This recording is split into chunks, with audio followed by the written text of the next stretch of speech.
Hi everyone, this is a class related with passive voice and relative clauses. And this class is for my English students of level 7 and 9 at night. My name is Nilton Miranda and I hope you have previously watched the video related with phrasal verbs and answered the previous questions. But let's start with our topic today. This topic covers the unit from March 23rd and also the previous week when we couldn't work. First, let's review what are the goals of this unit. In this unit, I try my students will practice passive in different tenses, most in present passive or past passive, and also relative clauses. Relative clauses that are those sentences when we want to repeat some information or insert some information about the object or person we are talking about, and we use who or that to avoid repetition. I also want my students to learn how to paraphrase ideas using the passive voice. We can use this tool to make different sentences and not always the same structure. Also, I want to talk about preferences and innovations. That's the final goal when we finish this lesson. To start today, we are going to begin with a reading, the way I like it. Pay attention to the words that are highlighted in bold or underlined. This text is Mint Tea by Kamal. In my opinion, the perfect mint tea is made with mint leaves, water, and lots of sugar. That's the way it's served in my favorite Moroccan cafe. First of all, water is mixed with mint. Next, the water is boiled, and after the water has boiled for 3 minutes, the heat is turned off. Then, the mint leaves are thrown away, and lots of sugar is added. In my opinion, mint tea should be really sweet. Finally, the tea is served in beautiful glass by a friendly waiter who always smiles when he is working. That's it. Absolutely perfect. In this piece of text, we could notice that we have different expressions that are, for example, the last one that is highlighted, who.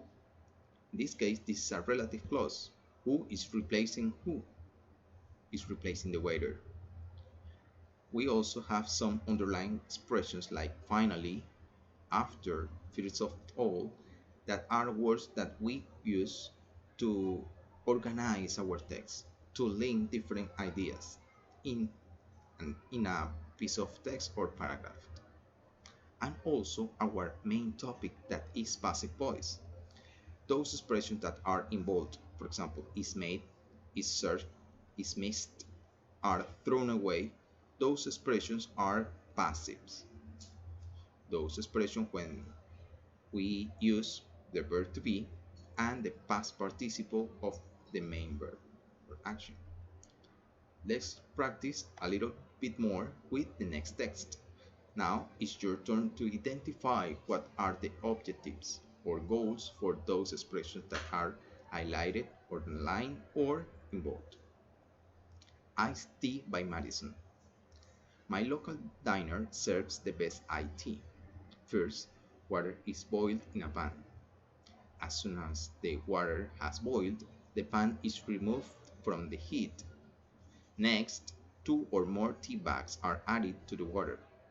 The tea bags are left there for exactly 5 minutes. After that, the water is poured into a pitcher. Sugar and cold water are added. Then the tea goes into the refrigerator for a couple of hours. While the tea is cooling, a lemon is cut into slices. After the tea has cooled, the slices are added. Last of all, the tea is served in a tall glass. It's delicious in a hot day, like ours. Okay, now these are examples when where we can notice the use of the topics we are going to talk in this lesson. But let's start with the lesson. Let's start explaining what is a passive voice. Passive voice is used to show interest in the person or object that experiences or suffers an action, rather than the person or object that performs or makes the action.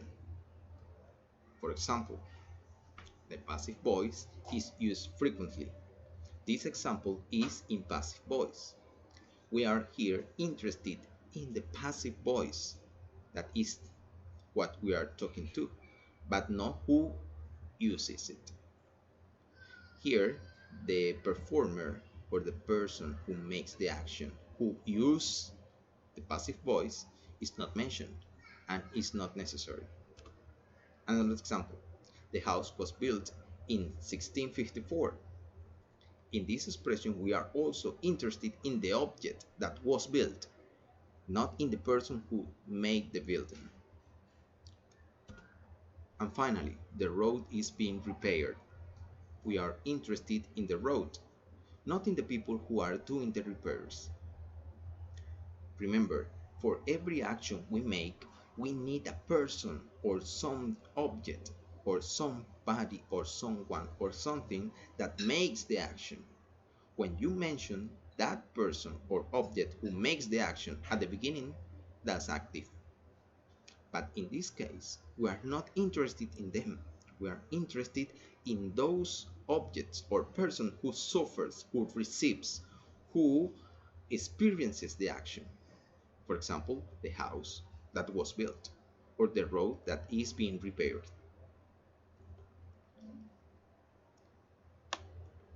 Now, our main goal is to try to identify if a sentence is active or passive.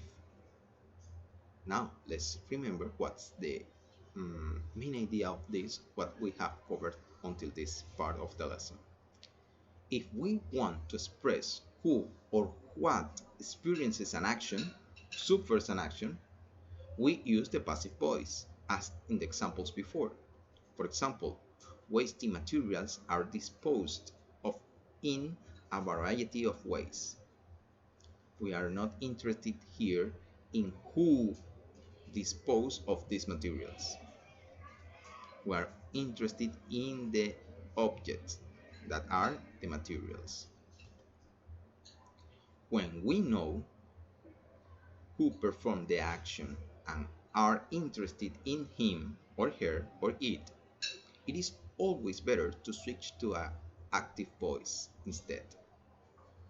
In this case, we are going to show at the beginning the person or object who makes the action, and that's not passive, that's active. For example, my father built this house. This is a normal sentence. This is the type of sentences we have been using throughout all our English classes. My father, that is the performer or is the person who makes the action built, and the object that suffers the action. What is built? The house. So that's the difference between active and passive sentences. Active begins or starts with the person who makes the action, and passive sentences starts with the object that suffers the action, that receives the action, like the wasting materials. Now, it's your turn. Let's practice if you have understood or not what I have already explained. For example, number 1, someone is helping her with the housework. Is that a sentence in passive or active voice? Someone is helping her with the housework. That's an example of an active sentence, because who makes the action? Someone. And it's at the beginning of the sentence. Someone is helping, someone is doing the action. Number 2, the door was opened with a key. The door was opened with a key. Same question. Who makes the action? Who opens the door?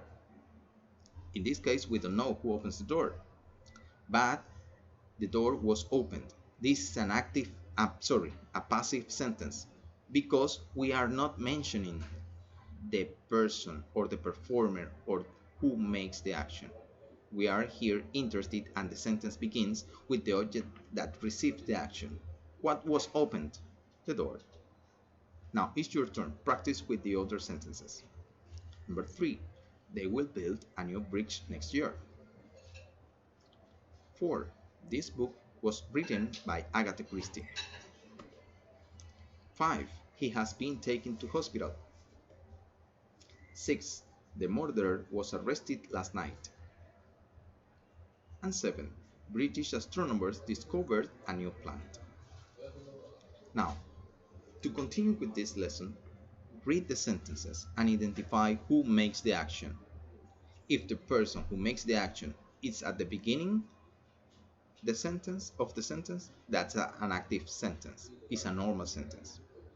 But when you start the sentence with the object that receives the action, it's not active, it's passive. Good luck and continue with the exercises. See you.